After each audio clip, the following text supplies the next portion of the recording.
Hello दोस्तों, मैं देशान जैन आपका एडमा परिवार में स्वागत करता हूँ। दोस्तों, हम मध्य प्रदेश पढ़ रहे हैं। मध्य प्रदेश की ये क्लास में हमारा ये 12वां लेक्चर है। इसके पहले हमने 11 लेक्चर कंप्लीट कर लिए हैं, जिसमें हमने मध्य प्रदेश के पहले सामान्य परिचय पढ़ा है, फिर उसके बाद हमने मध्य प्रदेश का गठन पढ़ा है, फिर मध्य प्रदेश का हमने राज्य व्यवस्था पढ़ी है, फिर उसके बाद हम भूगोल पढ़ रहे हैं।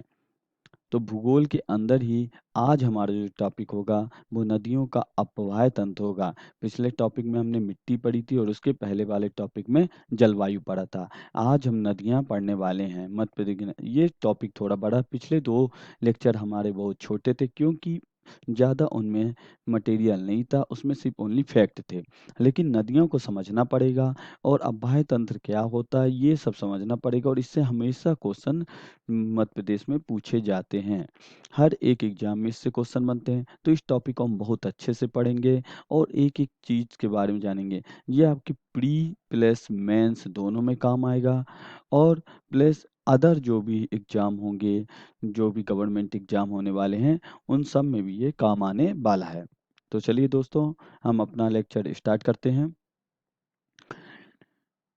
ये हमारा डेली का शेड्यूल है। आपकी 8 बजे मध्य प्रदेश की क्लास, 9 भूगोल, 10 राज्य व्यवस्था और 3 एप्टीट्यूड की क्लास आती है। अभी इनमें से कुछ क्लासें नहीं चल रही हैं दोस्तों, और इसको रीशेड्यूल किया जाएगा। तो अभी जो भी क्लास चल रही है आपकी, जो मध्य प्रदेश की चल रही है क्लास और भूगोल की चल रही है क्लास, इन 2 को सिर्फ चल रही हैं। अभी ये 2 क्लासेस जो हैं रीशेड्यूल होंगी। दोस्तों, सबसे पहले हमने टॉपिक लिया नदियाँ एवं अपवाह तंत्र। तो सबसे पहले अपवाह तंत्र होता क्या है? ठीक है ना? हम पहले अपवाह तंत्र जान लेते हैं। ये 3 नंबर में लिखने को मेंस में पूछा भी जा सकता है। तो निश्चित वाहिकाओं या नदियों के माध्यम से हो रहे जल प्रवाह को अपवाह तथा इन वाहिकाओं या नदियों के जाल को अपवाह तंत्र कहते हैं। ये थी इसकी डेफिनेशन। इसको हम समझते हैं दोस्तों कि ये क्या होता है। एक हम इसके लिए स्क्रीन ले लेते हैं, व्हाइट स्क्रीन। मैं आपको इसको समझाता हूँ। देखिए दोस्तों, समझ लीजिए कोई नदी है। ये एक नदी बह रही है, ठीक है ना? ये कोई आपकी नदी बह रही है, ये, ठीक है ना? ये नदी जा रही है, ठीक है ना? इधर से इसका कोई उद्गम स्थान है और इधर पर इसका कोई समापन स्थान है, माने यहाँ पर गिर रही है। अब इस नदियों की कई सहायक नदियाँ होंगी, ठीक है ना? ये सहायक नदियाँ हैं, ये मान लेते हैं सहायक नदियाँ हैं। अब इनकी भी सहायक नदियाँ होंगी, ठीक है ना? ये सहायक नदियाँ हैं, ये सहायक नदियाँ हैं, ठीक है ना? कुछ भी हो सकती है सहायक नदियाँ, ये सहायक नदियाँ हैं, ठीक है ना? ये सहायक नदियाँ ये। लेकिन सबसे बड़ी नदी कौन-सी है? मान लो ये गंगा नदी है, ठीक है ना? ये उसकी सहायक नदियाँ हैं, सब छोटी-छोटी नदियाँ हैं। ये जो गंगा नदी का ये इतना एरिया है, ये वाला एरिया, ठीक है ना? ये एरिया, यही क्या कहलाएगा आपका अपवाह तंत्र कहलाता है। तंत्र मतलब क्या होता है? अब इसको हम थोड़ा और डिटेल में जाने तो तंत्र, ये जो तंत्र है, एक सिस्टम कहलाता है, ठीक है ना? ये पूरा एक सिस्टम है। जब कोई बड़ी नदी से छोटी नदियाँ और उन छोटी नदियों में और छोटी नदी मिलती है और जो एरिया लेती हैं पूरा, उसी को क्या कहेंगे हम? अपवाह तंत्र कहते हैं। ठीक है दोस्तों? अब अपवाह द्रोणी, एक नदी तंत्र है, मुख्य नदी में उसकी सहायक नदियाँ सहित द्वारा अववाही क्षेत्र को अववाह कहेंगे। अब जो द्रोणी होगा वो क्या होगा? जो क्षेत्र में अपवाह हो रहा, अभी क्या हो रहा था क्षेत्र में, क्या हो रही थी, पूरी जो नदियाँ का था उसके एक एरिया ले रहे थे। अब जहाँ-जहाँ वो बह रहा है उसको ही लेंगे, उसको द्रोणी बोल देंगे। इन दोनों में ज़्यादा डिफरेंस नहीं है दोस्तों, दोनों डेफिनिशन एक ही होती है एक्चुअली। जल विभाजन, एक अपवाह द्रोणी को दूसरी अपवाह द्रोणी से अलग करने वाली सीमा को जल विभाजक के नाम से जाना जाता है। ठीक है ना दोस्तों? देखिए कैसे होता है जल विभाजन। अभी हमने समझा कि एक नदी था, ठीक है ना?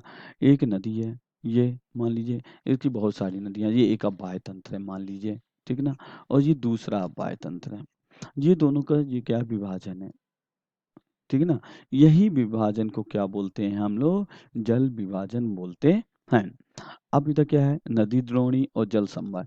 नदी द्रोणी क्या होगा, बड़ी नदियों के जल ग्रहण क्षेत्र को नदी द्रोणी कहते हैं। छोटी नदियों व नालों द्वारा अपवाहित क्षेत्र को जल संभर कहते हैं। ये आपको डिफरेंस बता दिया, ये भी 3 नंबर में आपको पूछ सकता है। तो आपका इधर पर प्री के लिए जो भी डिफिनीशन पूछी जा सकती हैं वो सब मैं करवाता जा रहा हूँ। अब देखिए, नदियों को सभ्यता का पालना कहा जाता है। ऐसा क्यों कहा जाता है, सभ्यता का पालना क्यों कहा जाता है दोस्तों?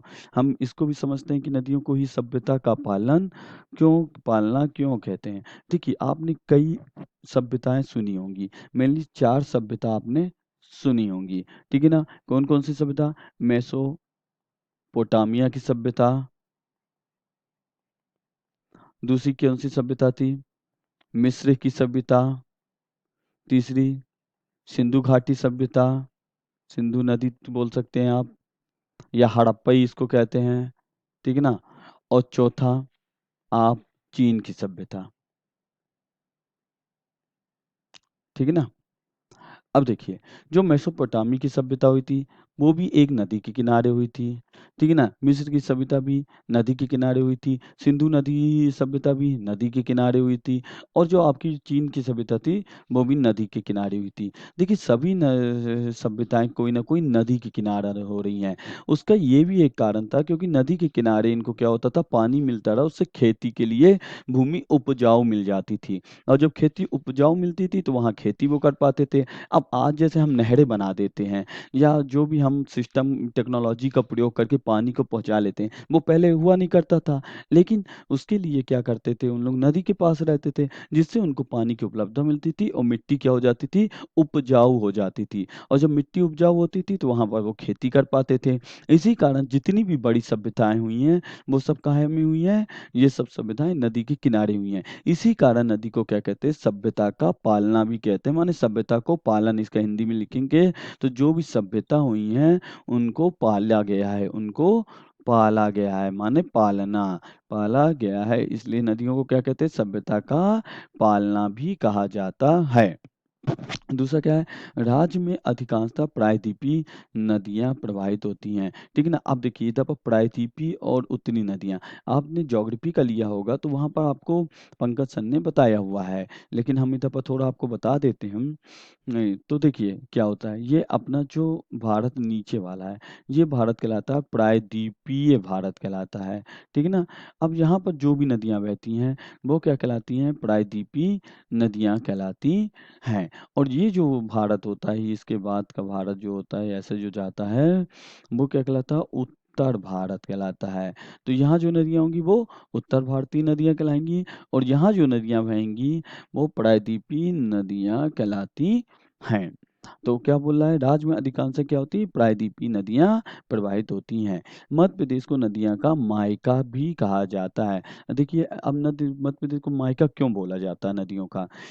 क्या होता है, मायका से अर्थ क्या होता है, यहाँ पर लड़की का घर होता है। क्या होता है, लड़की का घर होता है, उसको क्या बोलते हैं, मायका बोलते हैं, यहाँ वो पैदा होती है, ठीक है ना? और ससुराल बोलते हैं, ससुराल क्या होता है, यहाँ पर लड़की शादी होने के बाद जाती है, उसको ससुराल बोलते हैं। अब देखिए, अधिकतर नदियाँ कहाँ से निकलती हैं, मध्य प्रदेश से निकलती हैं, माने मध्य प्रदेश से नदियाँ निकल रही हैं, घर उनका क्या हुआ, मध्य प्रदेश हुआ, मतलब मायका हुआ। और वो कहाँ अधिकतर जाती, गंगा नदी में जाके मिल जाती हैं, या यमुना या गंगा, वहीं पर मिलती हैं, तो वो क्या हो गया, ससुराल हो गया। इसलिए उत्तर प्रदेश को नदियों का ससुराल बोला जाता है, और मध्य प्रदेश को नदियों का मायका बोला जाता है। ये कुछ डिफिनीशन नहीं दोस्तों, और कुछ फैक्ट। आप और आगे देखते हैं, मध्य प्रदेश में सबसे अधिक नदियां मैकाल श्रेणी से निकलती हैं, इसलिए इस श्रेणी को वाटर सेट के नाम से भी जाना जाता है। दोस्तों, मैंने मध्य प्रदेश को आपको जब बताया था, ठीक है ना, तो ये आपका कुछ मध्य प्रदेश का मैप में बनाने की कोशिश कर रहा हूँ, बाकी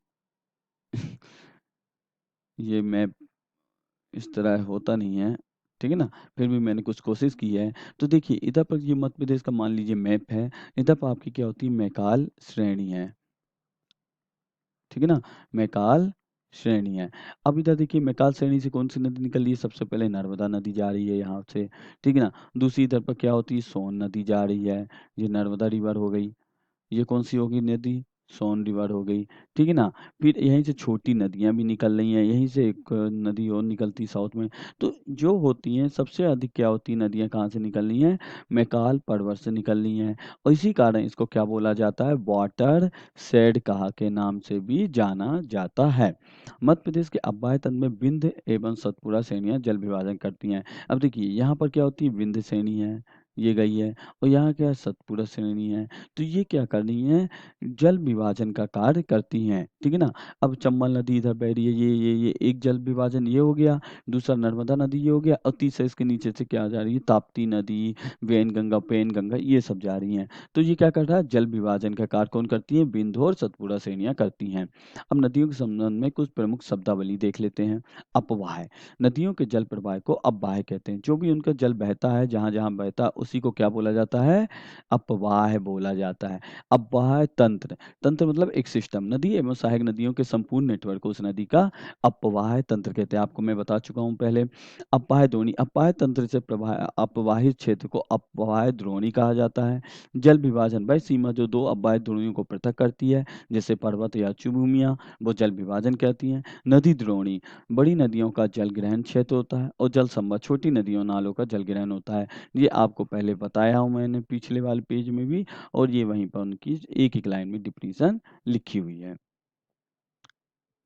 मध्य प्रदेश में अपवाह तंत्र का विभाजन। देखिए दोस्तों इधर से क्वेश्चन पूछा गया है पिछले एग्जाम में भी और हर बार ये क्वेश्चन अब पूछा जा रहा है, तो इसको बहुत अच्छे से याद रख लीजिएगा। सबसे पहले इसको 5-6 भागों में डिवाइड किया गया है, ठीक है दोस्तों?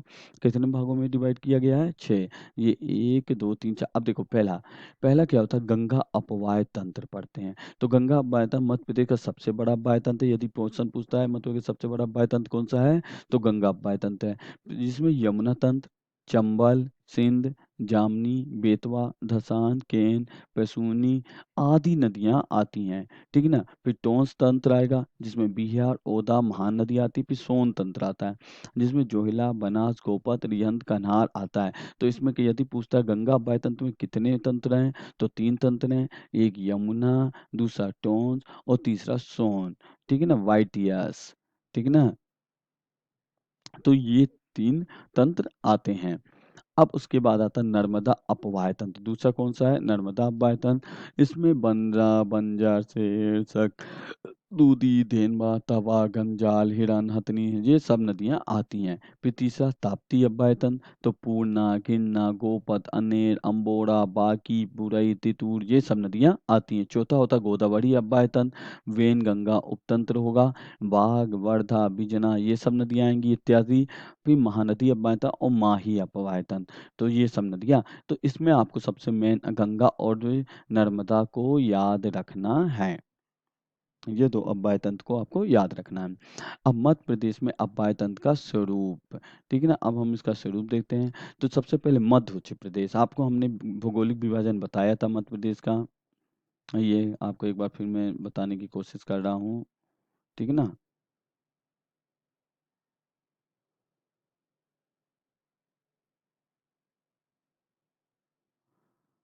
हम्म,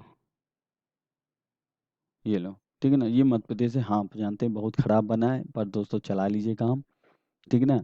ये क्या कहलाता है? मध्य उच्च प्रदेश, ठीक है ना? इसके बाद ये क्या कहलाता है? मालवा, ये क्या कहलाता है? बुंदेलखंड, ये कहलाता है आपका बघेलखंड, ये कहलाता है आपका नर्मदा सोन घाटी, ये कहलाता है सतपुड़ा, ठीक है ना? तो ये चीज़ थी। अब देखो मध्य उत्तर प्रदेश, ये है मध्य उत्तर प्रदेश, वृक्षाकार प्रतिरूप है, ठीक है ना? फिर उसके बाद कहता है पन्ना विंध्यांचल श्रेणी समांतर प्रतिरूप है, दक्कन ट्रैप पहाड़ियाँ त्रिज्यात्मक प्रतिरूप है, जबेरा स्तूप बलियाकार प्रतिरूप है और मैकाले एवं कैमूर पता अध्यारोपित प्रतिरूप हैं। तो ये सब इसके प्रतिरूप हैं। आप इसको एक बार स्क्रीनशॉट ले लीजिए और याद कर लीजिएगा। अब हम पढ़ते हैं अपनी नर्मदा नदी के ओर, ठीक है ना? दोस्तों नर्मदा नदी, अब नर्मदा नदी हम पढ़ेंगे तो हम देखते हैं नर्मदा अपवाय तंत्र मध्य प्रदेश का दूसरा सबसे बड़ा अपवाय तंत्र है, ठीक है ना? मध्य प्रदेश का नर्मदा अपवाय तंत्र क्या था? मध्य प्रदेश का दूसरा सबसे बड़ा अपवाय तंत्र है। तो सबसे पहला अपवाय तंत्र कौन है? तो गंगा अपवाय तंत्र। यदि आपसे पूछता पहला कौन सा है, तो गंगा अपवाह तंत्र है। और यदि दूसरा की बात करेगा तो कौन सा है, नर्मदा अपवाह तंत्र। ठीक है ना। मेरी राइटिंग थोड़ी गंदी है दोस्तों, पर आपको समझने के लिए काफ़ी है। आपको यहाँ समझना है, ना कि राइटिंग मेरी सुधरवाना है। तो राइटिंग आप ना देखिए, आप ज़्यादा देखिए कि आपको क्या समझ में आ रहा है ना। जो 99876 वर्ग किलोमीटर क्षेत्र में विस्तृत है, इसका 89.9 प्रतिशत भाग मध्य प्रदेश में विस्तृत है। और पहला अव्ययतन कौन है, गंगा, ये मैंने आपको बता दिया है। तो इसका क्या आपको याद रखना है, 98796 वर्ग किलोमीटर। ठीक है ना। 98,796 वर्ग किलोमीटर क्षेत्र में विस्तृत है। और 89 माने 89.9% भाग मध्य प्रदेश में विस्तृत है। स्वरूप मैंने पहले बता चुका, वृक्षकार है। नर्मदा मध्य प्रदेश की सबसे लंबी और भारत की पांचवी सबसे बड़ी नदी है। यदि हम पांचवी बोल रहे हैं तो चार इससे बड़ी नदी कौन कौन सी हैं, तो सबसे पहली नदी कौन सी आती है आपकी, सिंधु। दूसरी गंगा। तीसरी ब्रह्मपुत्र। चौथी गोदावरी। और पांचवी नर्मदा। ये आपकी पांच सबसे बड़ी नदियां हैं। ठीक है ना। तो नर्मदा मध्य प्रदेश की सबसे लंबी और भारत की पांचवी बड़ी नदी है। पश्चिम भारत में बहने वाली सबसे लंबी नदी है। यदि हम पश्चिम भारत की बात करें, देखो अधिकतर नदियां आपने देखा होगा पूर्व की ओर इस तरफ बहती हैं, लेकिन दो नदियां हैं जो पश्चिम भारत में बहती हैं मध्य प्रदेश की। एक, वैसे तो तीन है पर आप दो मेनली याद रखिएगा, एक नर्मदा रिवर और दूसरी कौन सी है, ताप्ती रिवर। ये बहुत इंपॉर्टेंट नदी है, इनका हर बार क्वेश्चन पूछा जाता है। और जो पश्चिम दिशा में बहने वाली सबसे बड़ी नदी पूछ लेगी तो कौन सी है, नर्मदा रिवर है। नर्मदा नदी मध्य प्रदेश के 15 जिलों में होकर बहती है। अनूपपुर, डिंडोरी, मंडला, जबलपुर, नरसिंहपुर, इसको आगे हम देखेंगे अभी। नर्मदा नदी डेल्टा का निर्माण नहीं करती बल्कि एचुरी का निर्माण करती। साथ साथ देखो, अब डेल्टा और एचुरी में अंतर क्या है दोस्तों, ठीक ना। तो डेल्टा और एचुरी में अंतर आपको मैं बता देता हूँ। मैंने इसको पहले भी वीडियो में बताया है, पर यदि आपने नहीं देखा तो मैं फिर से एक बार इसको बना देता हूँ। यहाँ पर मैं डेल्टा लिख देता हूँ और यहाँ पर एचुरी लिख देता हूँ। ठीक है ना। अब देखिए इसमें हम डिफरेंट करते हैं। डेल्टा क्या होगा, डेल्टा तो ऐसे बनता है, आपको यदि मैथ वर्णमाला में या अंग्रेजी वर्णमाला में देखे होंगे डेल्टा ऐसा बनाते हैं। तो देखिए क्या होती है कि जब कोई नदी आती है इस तरह समतल में, माने जहाँ पर समतल होता है वहाँ बहती है, तो वो क्या करती है, इस तरह का निर्माण करती रहती है। माने विभाजित होती जाती, कहीं द्वीप बन जाता, छोटे से बालू बह बह के मिट्टी लाई वहाँ इकट्ठे करी और एक द्वीप का निर्माण हो गया, जिसको न्यू द्वीप या न्यूमुर द्वीप, जैसे आपका उदाहरण क्या है, न्यू मोर द्वीप। ठीक है ना, न्यू मोर द्वीप इसका उदाहरण सबसे अच्छा है, जो कि अभी वर्तमान में बांग्लादेश में है। ठीक है ना। तो ये न्यू मोर द्वीप है। अब यहाँ पर देखिए ऐसा है, तो ये एक एक आकृति आप देख रहे होंगे, ये इस तरह की बनी, इसी को डेल्टा बोला जाता है। कि एक बड़ी नदी है, उससे कई भागों में डिवाइड हो गया और उसके बीच का स्थान में कहीं कहीं द्वीप बने हुए हैं और वो डेल्टा की आकृति बनाती है, उसी क्या कहते हैं, डेल्टा कहते हैं। एक्चुअली क्या होता है, एक्चुअली में जैसे कोई पर्वत है, मान लीजिए ये कोई एक पर्वत है, उसका ढलान ऐसा है। ठीक है ना। और ये क्या है, फिर नीचे समुद्र है ये। ठीक है ना, ये क्या है, समुद्र है। अब कोई नदी बह के आ रही है, मान लीजिए ये नर्मदा नदी है। ठीक है ना, नर्मदा नदी बह के आ रही है। अब यहाँ बह के आई नर्मदा नदी इधर तक, ठीक है, समतल में। ठीक है ना, थोड़ा लेकिन इधर से इकट्ठी अच्छी तेज तीव्र ढाल से क्या होने लगी, बहने लगी। ठीक है ना, तीव्र ढाल से बहने लगी, तो इधर का जो पानी होगा इसको क्या करेगा, पीछे की ओर ढकेलेगा। अब इधर का स्थान जो खाली बनेगा इसी को कहते हैं एस्चुरी बोला जाता है। माने तीव्र ढाल से बहती हुई नदी क्या होता है, समुद्र का पानी को बहुत तेजी से पीछे ढकेलती है और जो उसमें आकृति निर्मित होती है उसी को एचुरी बोला जाता है। तो ये था नर्मदा और एचुरी का निर्माण, जो कि 27 किलोमीटर तक का निर्मित करती है। नर्मदा नदी दो पर्वत श्रेणियों के मध्य बहती है, विंध्याचल पर्वत और सतपुड़ा पर्वत श्रेणी। नर्मदा घाटी परियोजना इसमें चल रही है। अब देखिए एक छोटा सा मैप है, हम आपको पहले एक दूसरा मैप दिखाना चाहेंगे। इसी को आप देख रहे हैं, मध्य प्रदेश का ये मैप है, ये हमारा मध्य प्रदेश है। अब मध्य प्रदेश के मैप में देखिए सबसे पहले नर्मदा नदी हम देखते हैं, तो मध्य कहाँ से निकलती है, अमरकंटक के मैकाल पर्वत से, पुष्पराजगढ़ के अनूपपुर जिले, यदि जिला पूछता तो अनूपपुर, यदि बिल्कुल लोकेशन पाए तो पुष्पराजगढ़ और मैकाल पर्वत और अमरकंटक, ये चारों आपको याद रखने होंगे। ये आपकी नर्मदा नदी बह रही है, ठीक है ना? और गिरती कहाँ पर है? भारत की जो है वो क्या होता है, खंबात की खाड़ी उधर पर भरूच के पास। भरूच कहाँ है? यूपी, वो गुजरात में है, ठीक ना? सॉरी, गुजरात में है और ये वहाँ पर गिरती है। अब देखिए, आपको अभ्याय तंत्र इसका मैंने बता चुका है, 98769 वर्ग किलोमीटर, 89.9%, है ना? कुल लंबाई यदि हम नर्मदा की बात करें ना, 1312 किलोमीटर और एमपी के अंदर 1077 किलोमीटर है। सहायक नदियाँ कितनी हैं इसकी? 41 सहायक नदियाँ और 15 राज्यों से होकर जाती है। अब मैं 15 राज्य आपको गिनाता हूँ यहाँ पर। देखिए, पहले इसके पहले जान लें कि ये कितने राज्यों से होके गुजरती है। तो एक मध्य प्रदेश, दूसरा गुजरात और तीसरा महाराष्ट्र। यदि पूछा जाता है इनमें से किस राज्य को नहीं छूती है, तो चौथा ऑप्शन रहेगा आपका राजस्थान या यूपी, ठीक है ना? और बिहार भी हो सकता है। तो आपकी इनसे नहीं छूती है। किससे 3 से छुएगी? मध्य प्रदेश से छूती है, गुजरात से छुएगी और महाराष्ट्र से छूती है। ठीक है ना? अब देखिए, इसके उत्तर में विंध्याचल पर्वत श्रेणी है और दक्षिण में सतपुड़ा पर्वत है। यदि पूछता है नर्मदा नदी किन दो पर्वत श्रेणियों के बीच बहती है, तो विंध्याचल और सतपुड़ा नदी श्रेणी के बीच में बहती है। ठीक है? अब देखिए, हम 15 जिलों के नाम, पहला ये आया अनूपपुर, ठीक है ना? इधर आपको दिख नहीं रहा होगा, मैं इसको अरेंज कर देता हूँ, मिटा देता हूँ उसको, तो आपको दिखने लगेगा। ठीक है? ये लीजिए, ये देखिए, ये आपको अनूपपुर अब दिख रहा होगा, ठीक है? तो मैं पेन ले लेता हूँ। हाँ, दूसरा क्या है? ये डिंडोरी, तीसरा मंडला, चौथा जबलपुर, पांचवा नरसिंहपुर, छठवां रायसेन, सातवां होशंगाबाद, आठवां सीहोर, नौवां हरदा, दसवां आपका खंडवा, 11वां खरगोन, 12वां धार, 13वां बड़वानी, 14वां झाबुआ और 15वां अलीराजपुर। देखिए, मैंने 15 जिलों के नाम आपको बता दिए हैं, ठीक है ना? तो इधर पर 15 जिले हो गए हैं। अब आप यहाँ पर देखिए, सबसे पहले अनूपपुर से।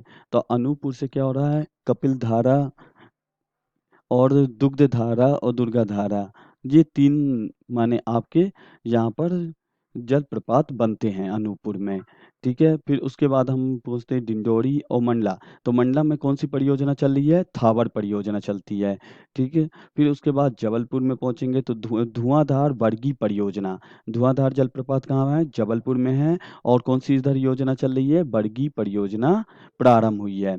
फिर उसके बाद आता है हमारा नरसिंहपुर। तो नरसिंहपुर में कौन-सा है? अर्जुन कुंड, भीम कुंड और सतधारा, 3 हैं, ठीक है ना? अर्जुन कुंड, भीम कुंड और सतधारा, 3 यहाँ पर चल रही हैं। फिर उसके बाद हम पहुँचते हैं रायसेन में, तो बरना बाँध है। फिर उसके बाद हम और आगे जाते हैं होशंगाबाद, तो तवा बाँध है। और फिर आगे जाएँगे सीहोर में कोलर बाँध है और फिर आगे जाएँगे हरदा में हंडिया भी बोला जाता है और फिर खंडवा में, तो क्या खंडवा में मानधाता, ये पूछा जाता है, मानधाता कहाँ पर है? खंडवा में। वर्दी जलप्रपात, सुक्ता बाँध और इंदिरा सागर बाँध, ये सब कहाँ पे है? खंडवा में है। फिर हम बात करते हैं यदि खरगोन की, तो महेश्वर बाँध। इसमें कन्फ्यूजन होता है मानधाता और महेश्वर में। तो मानधाता कहाँ है? खंडवा में है और महेश्वर कहाँ है? खरगोन में है, ठीक है ना? और देवला देवरा बाँध भी यहीं पर है। और फिर अलीराजपुर जोबट परियोजना, ये बहुत बार पूछा गया क्वेश्चन है। जोबट परियोजना किस जिले की परियोजना है या कहाँ चल रही है या किस राज्य की है? तो मध्य प्रदेश राज्य में अलीराजपुर जिले में बनी चल रही है। अब यहाँ पर देखिए, एक नदी आती है, ये तवा नदी, जो कि नर्मदा नदी की सबसे बड़ी सहायक नदी है, तवा नदी, ठीक है ना? तवा नदी है, यहाँ पर बंदरमान, ये जहाँ पर ये नदी दोनों मिलती हैं, माने नर्मदा नदी और तवा नदी का जहाँ पर संगम होता है, उसको वांद्रामान कहा जाता है। और यहाँ पर जो खंडवा है, ये थोड़ा ध्यान रखिएगा, खंडवा को ही नर्मदा का नाभि स्थल भी बोला जाता है। अब अन्य नाम इसके जान लेते हैं, तो मेकल सुता, सखड़ी, समोदेवी, रेवा, सोमप्रभा, शिवपुत्री, कावेरी ओमकारेश्वर में पड़ता है। ये जो कावेरी है ओमकारेश्वर में पड़ता है और नामादोष टॉलमी के द्वारा दिया गया है, टॉलमी ने नामादोष बोला है, ठीक है ना?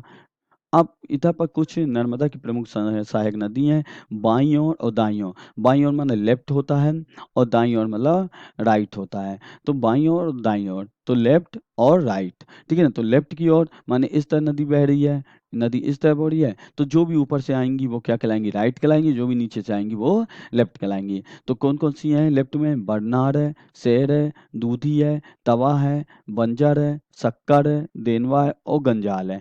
और बात करेंगे यदि हम राइट की, तो हिरन है, दिंदोली है, चंद्रकेसर है, मान है, हथनी है, बन्ना है, कन्हार है और ऊटी है।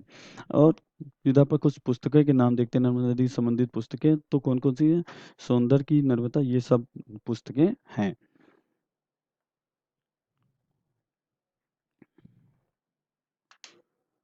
तो यहाँ पर ये कंप्लीट होता है नर्मदा नदी। अब हम नेक्स्ट वीडियो में पढ़ेंगे चंबल नदी के बारे में जानेंगे और चंबल नदी को डिटेल में पढ़ेंगे। दोस्तों आपको ये वीडियो कैसी लगी हो वो बताइए और हमारे टेलीग्राम, इंस्टाग्राम और फेसबुक को ज्वाइन करें। आज हमने नदियों को, नर्मदा नदी के बारे में जाना है। यदि आपको ये वीडियो अच्छी लगी हो तो इसको लाइक, शेयर और कमेंट जरूर करें। सब्सक्राइब करना बिल्कुल ना भूलें और अपने दोस्तों में ज़रूर शेयर करें। अगला हम क्लास में चंबल, सोन, ताप्ती और बेतवा नदी के बारे में पढ़ेंगे। तो आज का वीडियो यही ख़त्म होता है। Thank you.